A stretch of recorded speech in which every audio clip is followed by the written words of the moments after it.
Hi everyone. Indian coast guard 2025 సంవత్సరానికి సంబంధించి recruitment ని రిలీజ్ చేయడం జరిగింది. ఈ నోటిఫికేషన్ కి సంబంధించి కంప్లీట్ డీటెయిల్స్ ని ఈ వీడియోలో చూద్దాం. ఇక్కడ మనం చూసినట్లయితే coast guard enrolled personal test CGEPT 01/2026 02/2026 batch కి సంబంధించిన నోటిఫికేషన్ ని రిలీజ్ చేయడం జరిగింది. దీనికి అప్లికేషన్ అనేది ఆన్లైన్ లో సబ్మిట్ చేయాలి.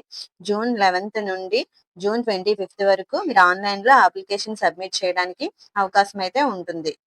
తర్వాత ఇక్కడ మనం చూస్తే దీనికి అప్లై చేసుకోవడానికి ఎలిజిబిలిటీ వచ్చి మేల్ ఇండియన్ సిటిజన్స్ అయ్యి ఉండాలి. ఆ తర్వాత ఇక్కడ మనం చూస్తే ఈ ఏ పోస్టులకి మనకి ఇక్కడ రిక్రూట్మెంట్ ఇచ్చారంటే post of Navik general duty, అలాగే నావిక్ డొమెస్టిక్ బ్రాంచ్, యాంత్రింగ్స్ పోస్టులకి ఇక్కడ నోటిఫికేషన్ అయితే రిలీజ్ చేయడం జరిగింది. తర్వాత మనం ఇక్కడ చూసినట్లయితే ఎడ్యుకేషన్ క్వాలిఫికేషన్ వచ్చి నావిక్ అయితే 12th పాస్ అంటే ఇంటర్మీడియట్ పాస్ అయి ఉండాలి. మ్యాథ్స్, ఫిజిక్స్ అనేవి సబ్జెక్ట్స్ ఉండి ఉండాలి. అంటే ఎంపీసీ చదివిన వాళ్ళు దీనికి అప్లై చేసుకోవడానికి ఎలిజిబుల్ అవుతారు. అలాగే నావిక్ డొమెస్టిక్ బ్రాంచ్ చూసినట్లయితే 10th పాస్ అయిన వాళ్ళు మనకి ఇక్కడ అప్లై చేసుకోవడానికి ఎలిజిబుల్ అయితే ఉంది. అలాగే యాంత్రిక్ పోస్టులకి మనం చూసినట్లయితే ఇక్కడ 10th పాస్ అయ్యి 4 years పాటు 3 or 4 years పాటు డిప్లొమా, అది కూడా electrical, mechanical, electronics, telecommunication engineering లో 3 or 4 years ఇంజనీరింగ్ చేసిన వాళ్ళు, డిప్లొమా చేసిన వాళ్ళు అయితే దీనికి ఎలిజిబుల్ అవుతారు. లేదు అంటే ఇక్కడ మనం తర్వాత చూసినట్లయితే 10th and ఇంటర్ పాస్ అయ్యి అలాగే 2 or 3 years పాటు diploma electrical, mechanical, electronics, communication, telecommunication లో డిప్లొమా 2 or 3 years చేసిన వాళ్ళు ఈ పోస్ట్ కి అప్లై చేసుకోవడానికి ఎలిజిబుల్ అవుతారు. పోస్ట్ కి అప్లై చేసుకోవడానికి ఏజ్ వచ్చి 18 years నుంచి 22 years వరకు ఏజ్ అయితే ఉండాలి. ఇక్కడ మనం చూసినట్లయితే నావిక్ అయితే బార్న్ బిట్వీన్ 1 August 2004 నుంచి 2008 లోపు పుట్టిన వాళ్ళు దీంట్లో అప్లై చేసుకోవడానికి ఎలిజిబుల్ అవుతారు. అలాగే యాంత్రిక్ పోస్ట్ కి అయితే candidate should be born between 1st March 2004 నుంచి 1st March 2008 వరకు 8 లోపల పుట్టిన వాళ్ళు దీనికి ఈ పోస్ట్ కి అప్లై చేసుకోవడానికి ఎలిజిబుల్ అవుతారు. అలాగే నావిక్ సంబంధించి 02-26 బ్యాచ్ కి సంబంధించి అయితే 1st August 2004 to 1st August 2008 లోపల పుట్టిన వాళ్ళు ఈ పోస్ట్ కి అప్లై చేసుకోవడానికి ఎలిజిబుల్ అవుతారు. ఏజ్ రిలాక్సేషన్ అనేది ఇక్కడ ఇవ్వడం జరుగుతుంది. తర్వాత ఇక్కడ వేకెన్సీకి సంబంధించిన డీటెయిల్స్ అనేవి చూస్తే నావిక్ పోస్టులకి మొత్తం 260, అలాగే యాంత్రిక్ మెకానికల్ 30, అలాగే యాంత్రిక్ ఎలక్ట్రికల్ 11, అలాగే యాంత్రిక్ ఎలక్ట్రానిక్స్ 19 పోస్టులు అయితే ఉన్నాయి. ఇక్కడ మనం కేటగిరీ వైజ్ గా ఎవరెవరికి ఎన్ని పోస్టులు ఉన్నాయంటే ఈడబ్ల్యూసి, ఓబీసీ వాళ్ళకి ఎన్ని, ఎస్సీ వాళ్ళకి ఎన్ని, ఎస్టీ వాళ్ళకి ఎన్ని అనేవి ఇక్కడ మనం క్లారిటీగా చూడవచ్చు. అలాగే తర్వాత ఇక్కడ మనం చూసినట్లయితే 0-26 పోస్ట్ కి సంబంధించి బ్యాచ్ కి సంబంధించి అయితే ఇక్కడ నావిక్ జనరల్ డ్యూటీకి 260, అలాగే నావిక్ డొమెస్టిక్ బ్రాంచ్ కి 50 పోస్టులు అయితే ఉన్నాయి. ఇక్కడ మనం ఈడబ్ల్యూసి వాళ్ళకి ఎన్ని ఉన్నాయి, ఓబీసీ వాళ్ళకి ఎన్ని ఉన్నాయి, అలాగే ఎస్సీ ఎస్టీ వాళ్ళకి, జనరల్ కేటగిరీ వాళ్ళకి ఎన్ని ఉన్నాయి అనేది కేటగిరీ ఎవరి కేటగిరీలకి ఎన్ని ఉన్నాయి అనేది మనం పర్టికులర్ గా ఇక్కడ చూడవచ్చు.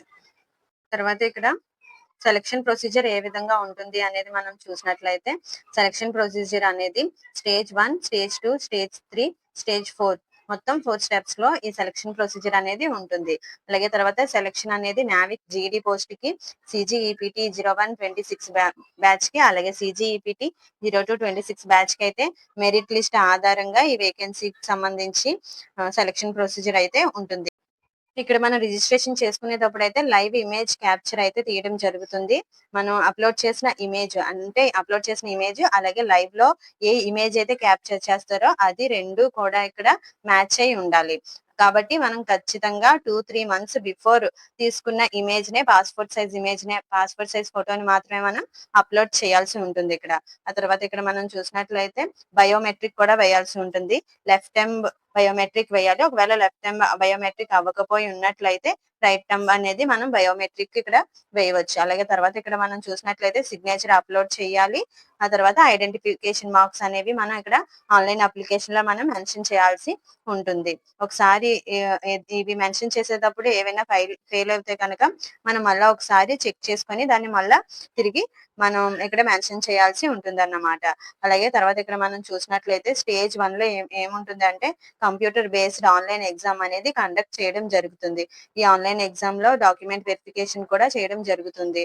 అలాగే డాక్యుమెంట్ వెరిఫికేషన్ కి మనం ఏమేమి తీసుకువెళ్ళాలి అంటే ఇక్కడ ఆధార్, పాన్, లేదంటే ఓటర్ ఐడి, లేదంటే డ్రైవింగ్ లైసెన్స్, లేదంటే పాస్పోర్ట్ అనేది మనం ఇక్కడ ఐడెంటిటీ ప్రూఫ్ కింద మనం డాక్యుమెంట్ వెరిఫికేషన్ టైంలో మనం చేయాల్సి ఉంటుంది.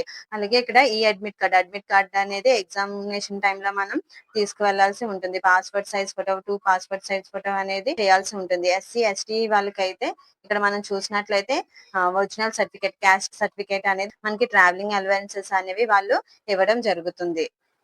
ఇక్కడ చూసినట్లయితే మనం స్టేజ్ 2 లో అంటే స్టేజ్ 1 కంప్లీట్ అయిన తర్వాత స్టేజ్ 1 ఎగ్జామినేషన్ లో బాగా పెర్ఫార్మ్ చేసిన వాళ్ళకి స్టేజ్ 2 కి షార్ట్ లిస్ట్ అనేది చేయడం జరుగుతుంది. స్టేజ్ 2 కంప్లీట్ అయిన తర్వాత డాక్యుమెంట్ వెరిఫికేషన్ అనేది ఉంటుంది. అలాగే మెడికల్ ఎగ్జామినేషన్ కూడా ఇక్కడ ఉంటుంది. మెడికల్ ఎగ్జామినేషన్ అనేది వాళ్ళు చేయడం జరుగుతుంది. దీనికి సంబంధించి లింక్ అనేది మెడికల్ టెస్ట్ లో ఏమేమి ఉంటాయి, అలాగే స్టేజ్ 2 లో ఏమేమి ఉంటాయి, వాటికి సంబంధించిన లింక్ అనేది కింద డిస్క్రిప్షన్ లో ఇవ్వడం జరుగుతుంది. ఒకసారి మీరు వీలైతే చెక్ చేయండి. స్టేజ్ 2 లో కూడా క్వాలిఫై అయిన వాళ్ళకి స్టేజ్ 3 కి అయితే ఎలిజిబుల్ అవుతారు. ఈ స్టేజ్ 3 లో ఎలిజిబుల్ అయిన వాళ్ళు ఆ తర్వాత స్టేజ్ 4 కి అనేది షార్ట్ లిస్ట్ చేసి స్టేజ్ 4 కి మనకి ఇక్కడ చూసినట్లయితే స్టేజ్ 4 కి షార్ట్ లిస్ట్ చేసి వెరిఫికేషన్ డాక్యుమెంట్స్ అవన్నీ కూడా వెరిఫై చేయడం అయితే జరుగుతుంది. అలాగే ఇక్కడ మనం చూసినట్లయితే ఎలా అప్లై చేసుకోవాలి, ఈ పోస్ట్ కి ఎలా అప్లై చేసుకోవాలి అంటే ఇక్కడ మనం చూసినట్లయితే జూన్ 11 నుండి ఈ అప్లికేషన్ ప్రాసెస్ అనేది ఆల్రెడీ స్టార్ట్ అయింది. దీనికి అప్లై చేసుకోవడానికి లాస్ట్ డేట్ వచ్చి 25th జూన్ 2025 వరకు మనకి అప్లై చేసుకోవడానికి అవకాశం ఉంది. అలాగే ఇక్కడ కనిపిస్తున్న అఫీషియల్ వెబ్సైట్ లోకి మనం వెళ్ళినట్లయితే ఈ పోస్ట్ కి మనం అప్లై చేసుకోవడానికి అవకాశం ఉంటుంది. ఈమెయిల్ ఐడి, మొబైల్ నెంబర్ అనేది ఖచ్చితంగా మీరు సరైనవి అయితే ఇవ్వాలి. ఎందుకంటే మీకు ఏ విధమైన మెసేజ్లు రావాలన్నా, లేదు అంటే ఏ విధమైన నోటిఫికేషన్ రావాలన్నా సరే ఆ ఈమెయిల్ ఐడికి, మొబైల్ నెంబర్ కి వెళ్తాయి. కాబట్టి ఖచ్చితమైన ఫోన్ నెంబర్ అలాగే ఈమెయిల్ ఐడి అనేవి ఇవ్వాల్సి ఉంటుంది. అలాగే మనం ఇక్కడ చూసినట్లయితే ఒక పోస్ట్ కి మాత్రమే అప్లై చేసుకోవడానికి ఒక పర్సన్ కి అవకాశం ఉంటుంది. అయితే నావిక్ జీటీ లేదా నావిక్ అలాగే యాంత్రిక్ మెకానికల్, అలాగే యాంత్రిక్ ఎలక్ట్రికల్, యాంత్రిక్ ఎలక్ట్రానిక్స్ ఏదో ఒక పోస్ట్ కి మాత్రమే ఆన్లైన్ లో అప్లై చేసుకునే అవకాశం అనేది ఉంటుంది. 2-3 పోస్టులకు అప్లై చేసుకోవడానికి అవకాశం అనేది ఉండదు. తర్వాత మనం చూసినట్లయితే కంపల్సరీ మనకు ఉండాల్సిన డాక్యుమెంట్స్ ఏంటి అనేవి ఇక్కడ చూస్తే passport size, recent colour passport size అంటే 2-3 మంత్స్ లోపు మాత్రమే తీసుకున్న పాస్పోర్ట్ సైజ్ అనేది మనం ఇక్కడ అప్లోడ్ చేయాలి. ఎందుకంటే లైవ్ ఇమేజ్ క్యాప్చర్ చేయడం అయితే జరుగుతుంది. అలా లైవ్ ఇమేజ్ క్యాప్చర్ చేసినప్పుడు ఆ క్యాప్చర్ చేసిన ఇమేజ్ అలాగే మనం అప్లోడ్ చేసిన పాస్పోర్ట్ సైజ్ ఇమేజ్ రెండు కూడా మ్యాచ్ అయి ఉండాలి. అలా మ్యాచ్ అవ్వకపోతే కానీ అప్లికేషన్ అనేది రిజెక్ట్ చేయడం జరుగుతుంది. అలాగే తర్వాత ఇక్కడ క్యాండిడేట్ స్కాన్డ్ సిగ్నేచర్ అనేది ఇక్కడ మీరు అప్లోడ్ చేయాలి.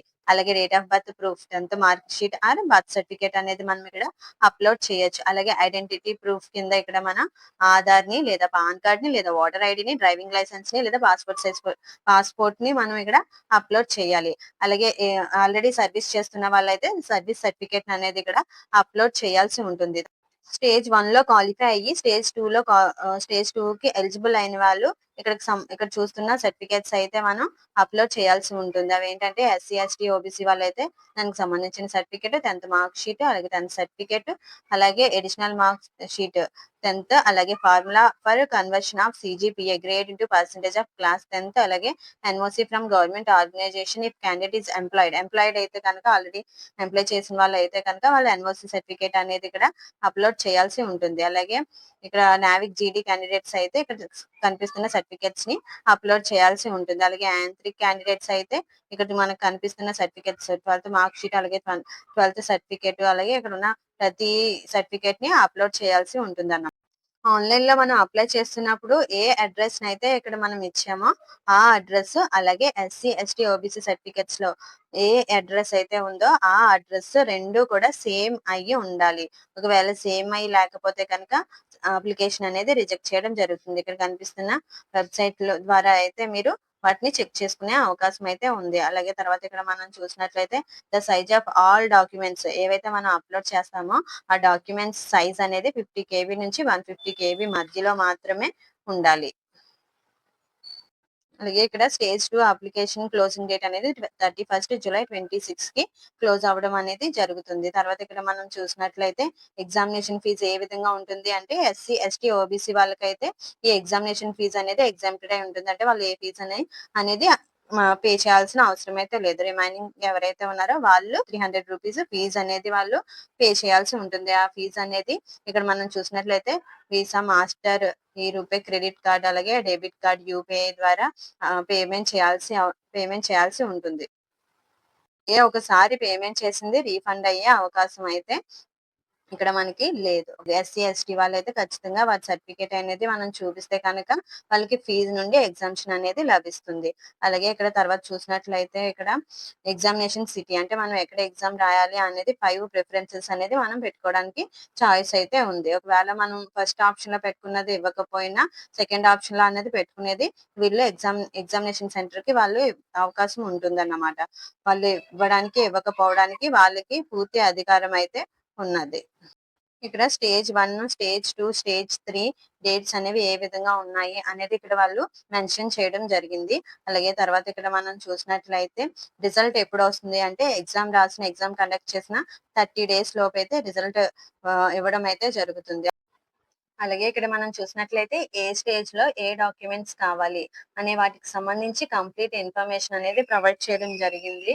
ఇక్కడ వీటికి సంబంధించిన కంప్లీట్ డీటెయిల్స్ సంబంధించిన లింక్ అయితే డిస్క్రిప్షన్ బాక్స్‌లో ఉంటుంది. ఒకసారి మీరు చెక్ చేయండి. ఇక్కడ మనం మెడికల్ స్టాండర్డ్స్ అనేవి చూసుకున్నట్లయితే కనుక హైట్ అనేది 157 సెంటీమీటర్స్ అయితే ఉండాలి. అలాగే ఇక్కడ మెడికల్‌కి సంబంధించి డీటెయిల్ ఇన్ఫర్మేషన్ అనేది ఇక్కడ కనిపిస్తున్న లింక్‌లో అయితే ప్రొవైడ్ చేయడం జరిగింది.